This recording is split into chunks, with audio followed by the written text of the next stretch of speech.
die dolfijn, meisjes met die bikinis net niet helemaal dom, hè. Dan kan het blijken als je niet vat in de begin.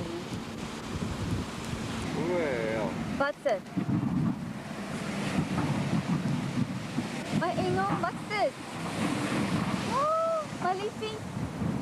Wat is dit? Ik denk ongeluk. Oh, shit. Shibber. Ik heb het zo lang... Ik heb die water geland. Ik denk al die mensen stikken naar deur daar binnen.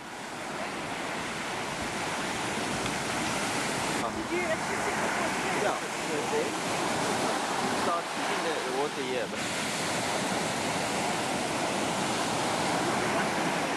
Ja, shit got even video. Sure.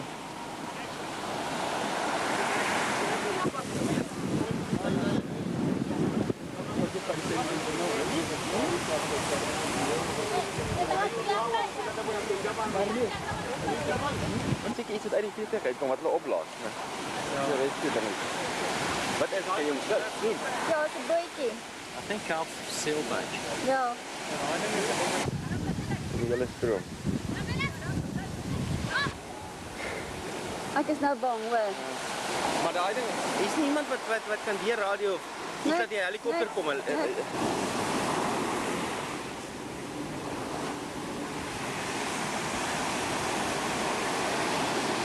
jy mooi inzoom tot naby? Kan jy iets sien nou? Net nie veel, net dit wat ons nou sien kan ons daar sien.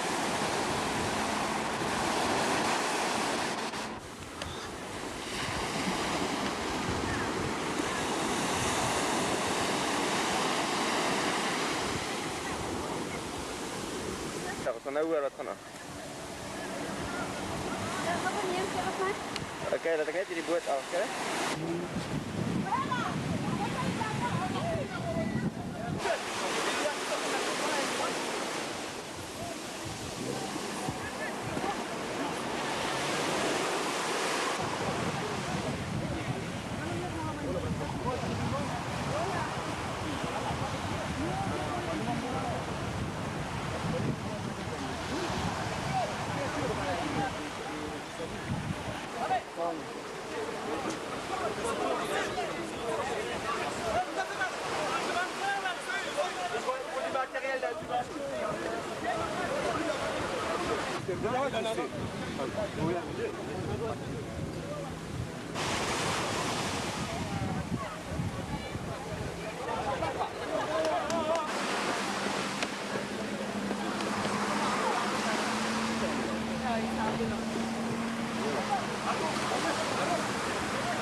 Nee, hoor.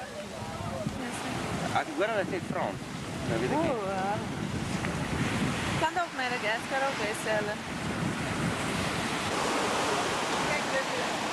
Ja. Dit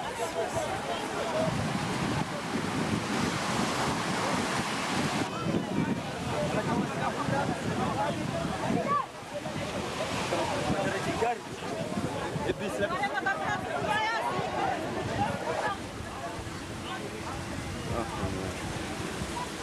Dit vraag. Skoolie.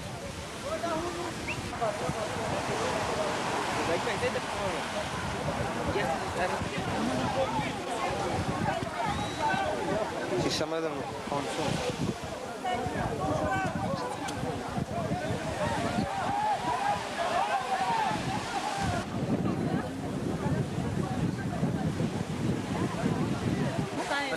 Dis as ek is.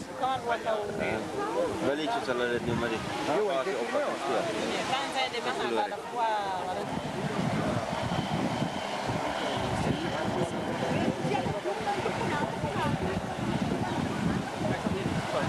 We were catching a tan on the beach, and my wife were filming me on the beach.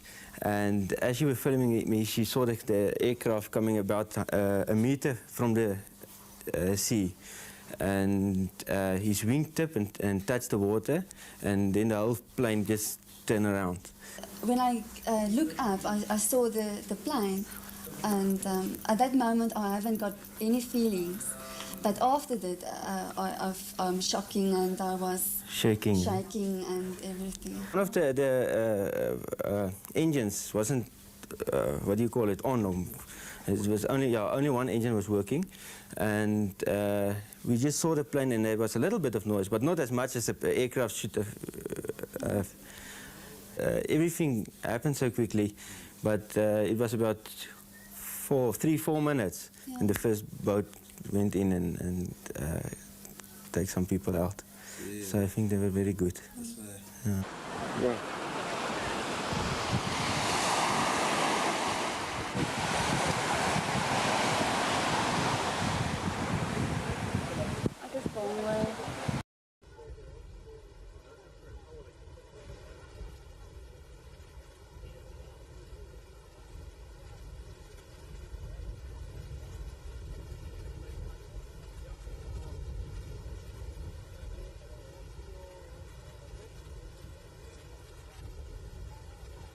You scared for him?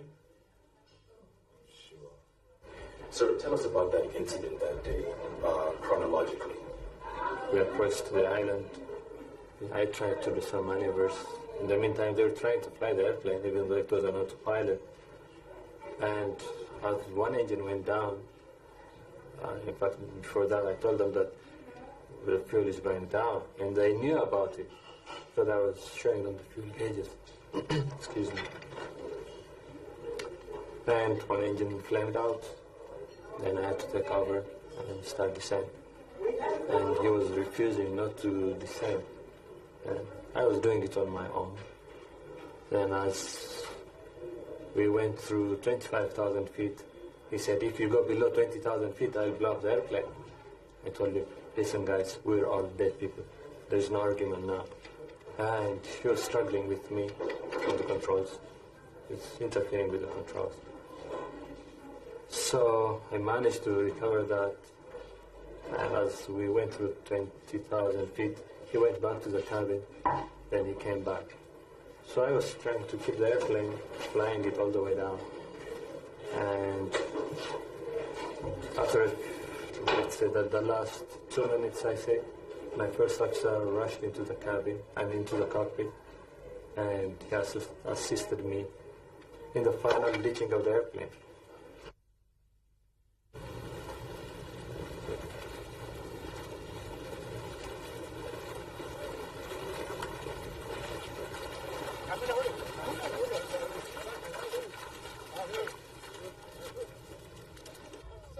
A lot of people are calling you a hero. What do you think? I'm not a hero. I just did what my profession requires of me.